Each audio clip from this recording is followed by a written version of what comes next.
If you need help with form, again, this is one of the more challenging elements that we talk about to master. It just takes practice. You're going to see that it directly connects to value because it is the application of those lights and darks that create the form.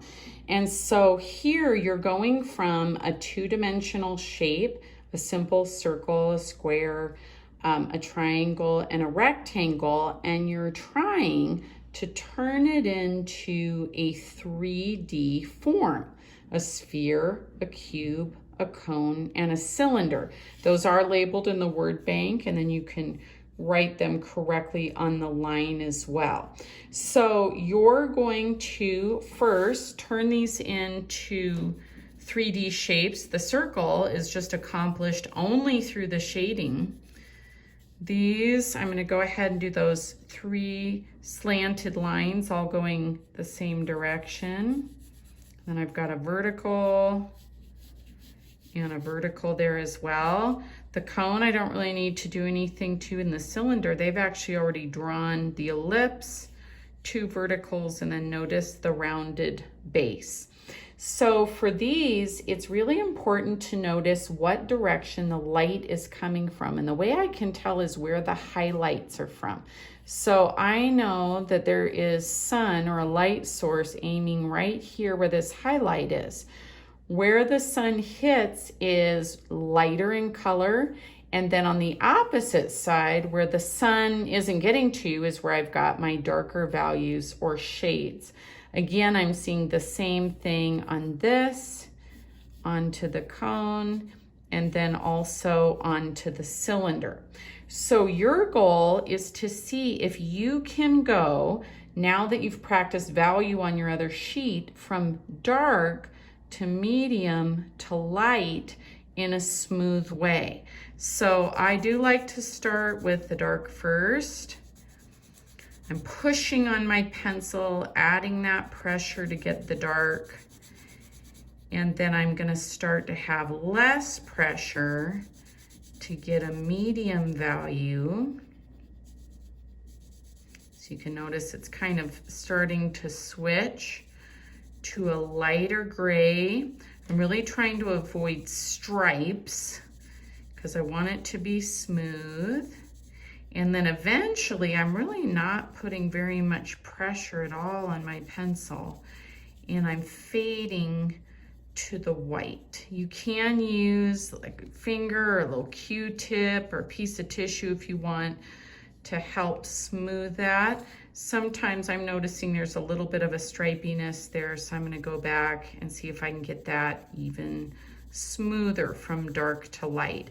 The way you know you've done it right is that the shape will start to look 3D. That's when it pops, and that helps you know that you indeed got the dark to light in a way that created form. So I'd like you to try the same thing with each of these shapes, doing the best that you can, and remembering that we're going to practice this a lot of different times, but give it your best shot from dark to light as you move toward the light source. 6th grade and 5th grade, your guys's are a little bit harder. So we've got the forms drawn up here. You can see kind of the same idea, the shapes moving into the forms. There's also some geometric forms, a more detailed description of actually what you call those different values and their placement. And then biometric forms, these kind of connect to like 3D organic forms, which are kind of funky looking. I think those are cool. So on yours, you're going to do something similar to what we did last time on the value sheet that looked like this. You are working with a light source and then trying to figure out where the highlights, those mid-range light gray values are, and then where the shadows would go based on the light source. Of course, this time they've given it to you. So if I were you, I would just lightly kind of sketch that out before I started shading. So I know here's the highlight. I know that there's going to be a mid range, kind of gray value. And then opposite the light, which is here on the base of the circle, I'm gonna have the dark. So I could even go ahead and label those. And then that helps me when I go to actually shade those. You could do the same thing for these using this sheet as a reference if that helped you. Then you're gonna do an example of a geometric form. Basically, I'm just looking to see, can you, and you can reference the other side, but can you draw 3D shapes that are, or 3D forms that are accurate? So draw a couple so I can see that you can do this. Then you're gonna do a biometric form. So this, of course, is taking an organic shape and seeing if you can turn it into a more 3D shape. So I could take, you know, maybe like a blobby shape here. And I'm gonna see if I can make this look 3D. So there, it's following the same curve.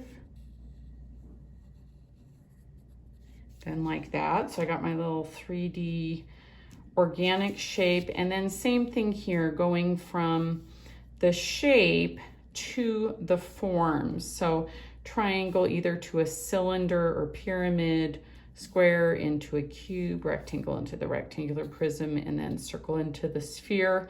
So just draw them, you don't need to shade them, and just label it with what it becomes. So for example, we could do the circle here and then just label it a sphere, okay? All right, hopefully that helps you with the form activities.